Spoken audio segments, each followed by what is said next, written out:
What is your name for the record as well? Steve St. Juliana. Thank you. And is there a statement you wish to share with the court this morning? Yes, I have mine and then our mother's as well. Thank you. St. Juliana. Absolutely. You may proceed. So this is our mom's statement.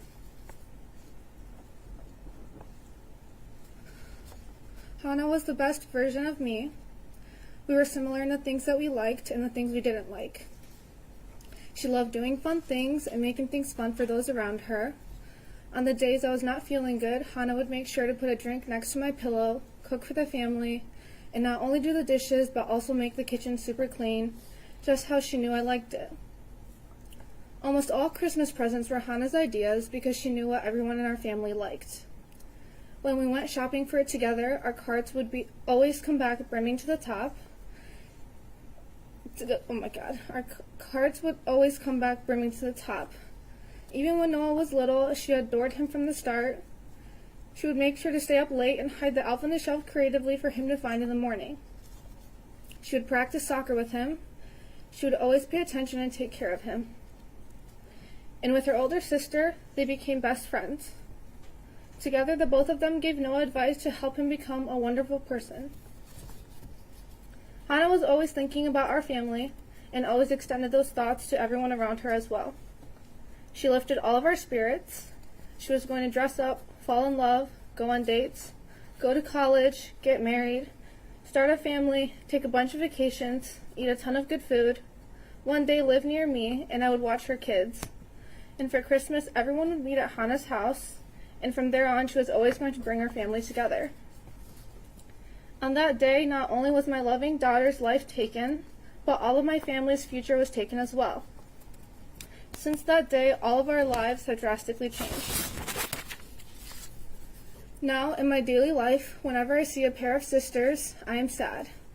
When I see other siblings getting along, I am sad. When I see other mothers and daughters, I am sad. When I see other families having a good time, I am sad. When I see others her age having fun, I am sad. Every moment, every day, every experience, I think of Hana and I am sad. Anything I do, even when I have a good moment, I am sad. I am sad in the spring, in the summer, in the fall, in the winter, during Easter, Halloween, Thanksgiving, Christmas, and all holidays. Even when I have a happy moment, all I think about is if Hana were here, and it blankets everything in sadness and heartbreak. To make sure that I don't sink any more into the sadness, I try not to pay attention to my surroundings. Even having to complete my daily tasks each day makes my heart hurt. It takes everything out of me to ensure that the last spot of me doesn't break. On that day when my special Hana was taken from us, we fell to our lowest point, hit the darkest bottom we didn't even know existed. To live a life without Hana, our brightest light. Having to continue carrying the most soul-crushing pain forever. For the rest of our lives, we have to live our worst nightmare. When I think of Hana, the phrase sad does not capture the pain I feel or the way my whole heart aches. So my rare moments of relief are times when I don't have to think about her. On top of the daughter I love being gone, when I remember my memories with Hana, it feels like a stab to my heart, and my tears will not stop falling. It is unfair that thinking about Hana is so excruciating, it makes my crying endless. I know that no amount of crying will bring Hana back, so I breathe in and out trying to hold my heart together. But I know that the days my eyes are dry will never come. By doing just enough to scrape by, in the morning, in the afternoon, at night, on sunny days, rainy days, cloudy days, we continue just surviving each day. This is how we will continue to be, surviving, not living. I am so fearful of another irreplaceable, important person suddenly being taken away right in front of me. I send off my family scared to death each day. Every night I wish that the morning wouldn't come. Every day I think about how nice it would be if I could stop time and stop thinking. For us, our peaceful, happy days with Hana will never be again. And then, this is my impact statement.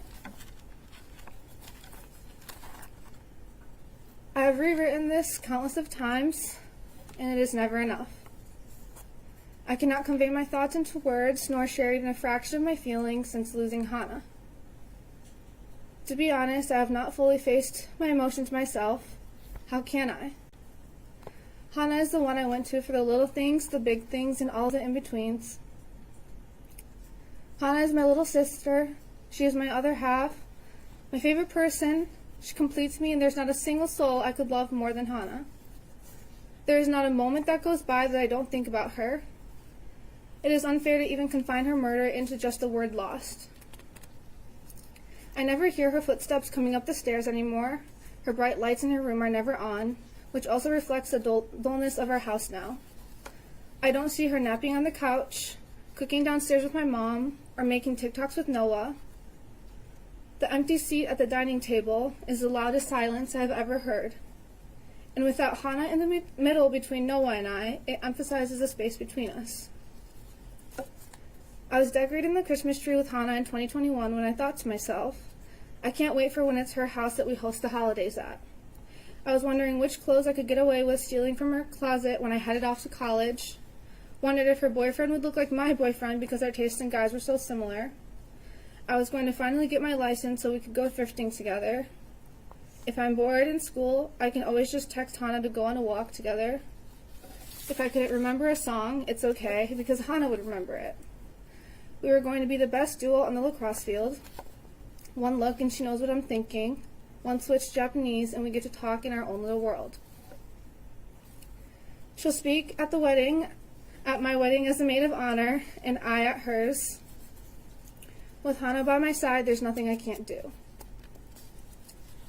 Instead of speaking at her wedding, I spoke at her funeral. Instead of fishtailing her hair for a game, I curled her hair in a casket. Doesn't matter if I go to her room to steal her clothes, show her an outfit, or ask for advice. I am met with silence and darkness. I pushed off getting my license because what was the point? She's not here to sit in the passenger seat. I couldn't go back to school and finish my high school years. I'd see all of Hana's classmates, my classmates, get their homecoming, their sports games, their prom, and their graduation when Hana doesn't. I refuse to decorate the Christmas tree. That is what we do with Hana. My brother asked me to still continue our traditions, but I can't. I can't be a good sister for him because that is what Hana and I did together. Each day is just going through the motions, because apparently we're still supposed to go on. I hate it. I never asked for it. I never want to accept it. Loving Hana shouldn't be this painful, and life isn't supposed to be this paralyzing. I am scared of forgetting Hana. I want my hippocampus to be filled with Hana and Hana only. I don't need new memories, I just want to keep the ones I have. I don't want to meet new people because they aren't Hana. I don't want to wake up in the morning because Hana's not here. I don't want to be happy. Hana is my happy. In my family, we can't say to each other that we miss Hana, even though we feel it in every atom of our body. We love her too much, and those words are too hard. Because if we say that out loud to each other, we all have to face the fact that we have to miss her forever. It's not an instance where we can wait for her to come back. It is the rest of our lifetime without her.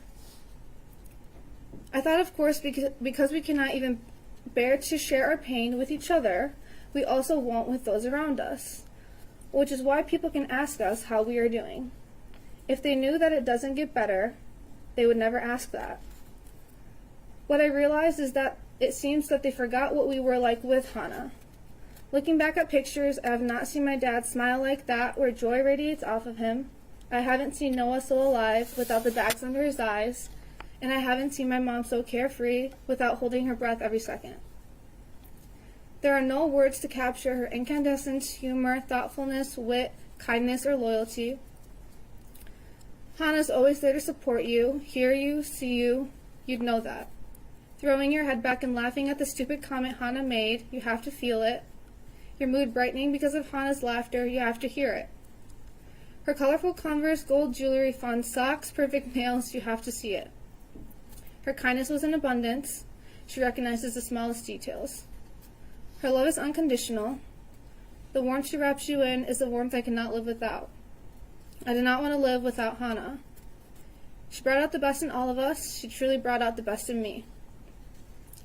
So I'm sorry to everyone who now never gets to meet her, because being robbed of that is a tragedy in itself. To know Hana is the greatest gift in life. I'm sorry for everyone who knows her, because trying to meet someone like that again is impossible. I look for Hana in everyone I meet, every place I go. I know how draining that is when you're met with disappointment every time. I am sorry to all of those who only know me without her.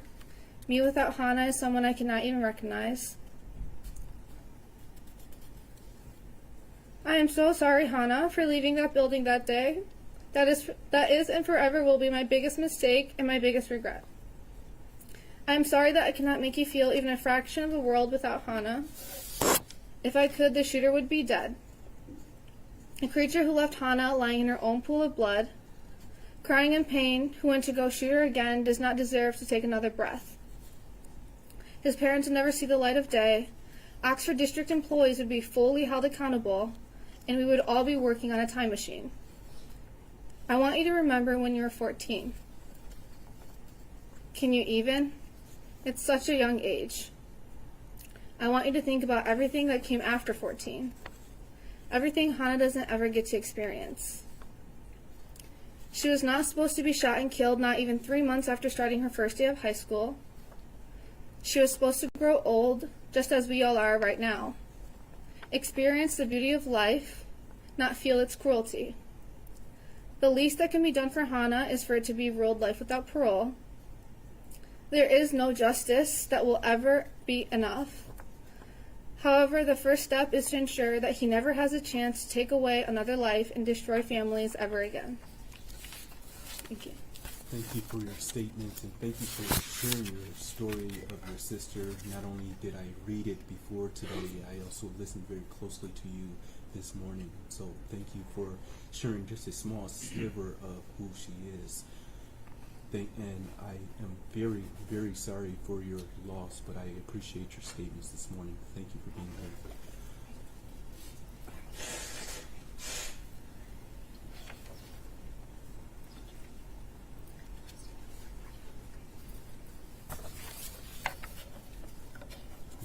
Good morning again, sir. Whenever you're ready, you may proceed, sir. Thank you. Thank you, Your Honor. The defendant envisioned, researched, planned in detail, and then proceeded to execute his plot to murder and terrorize his fellow students. He chose this course of action and carried out these murders simply to make himself feel better. Take a moment to really think about that. He was not acting in self-defense. He did not make a mistake, nor act accidentally.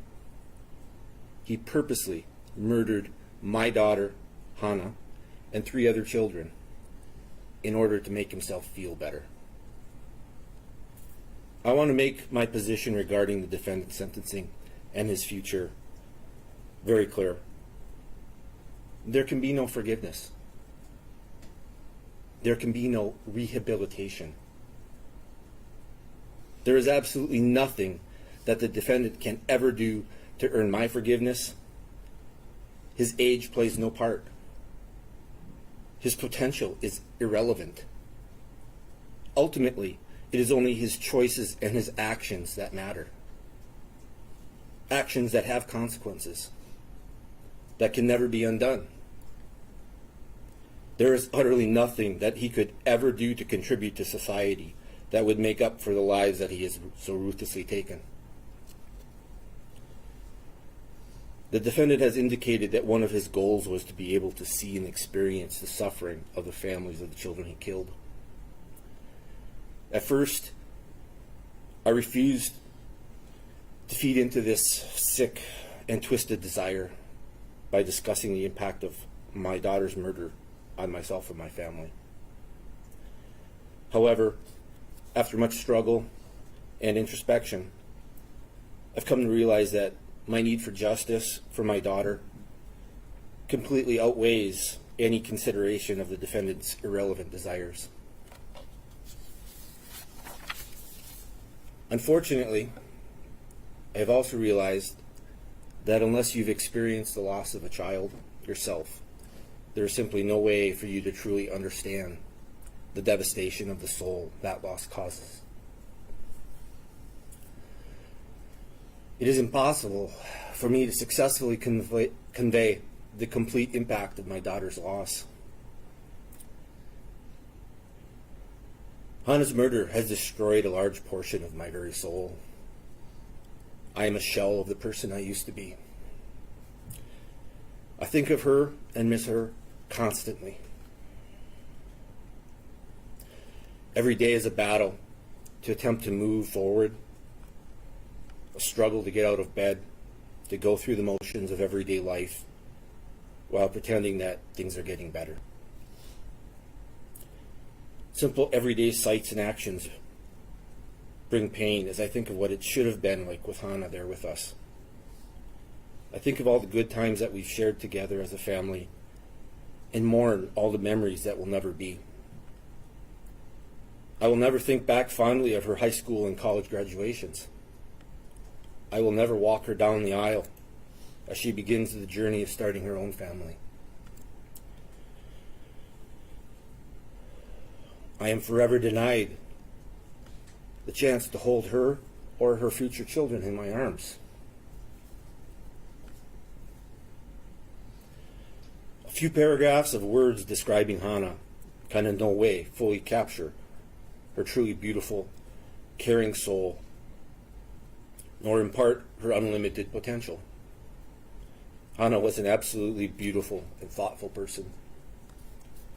She was always the first person to notice when someone has a problem, and the first to go out of her way to offer help.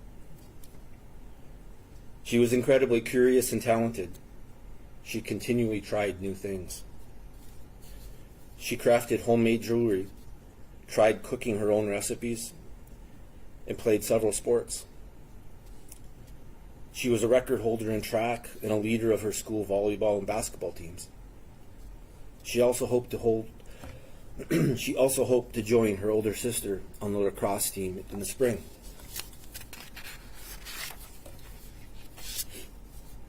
Hana was just beginning to hit her stride academically. She was a straight A student, was fluent in English and Japanese, and was studying Chinese. She conquered everything that she put her mind to doing. Your Honor, I'm relying on your education and life experiences to be able to imagine the incredible loss to the world that Hana's death has wrought. The lost potential of her life is truly incalculable. Hana kept a list of potential careers that she was really interested in. I found this on her phone afterwards. Amongst the list, you would find careers such as an immunologist, pharmacist, nurse, physician, and an FBI agent. We will never know how many souls she may have touched, nor what improvements to people's lives her efforts may have resulted in. These opportunities have been forever eradicated. My family and the families of all the victims are depending on you to impose a sentence that is commensurate with this heinous crime. Truly, his life should be forfeit. However, I realize that the law itself will not currently allow this, and the closest that you can come to achieving this is to sentence the defendant to life in prison without parole. This is the minimum that justice demands.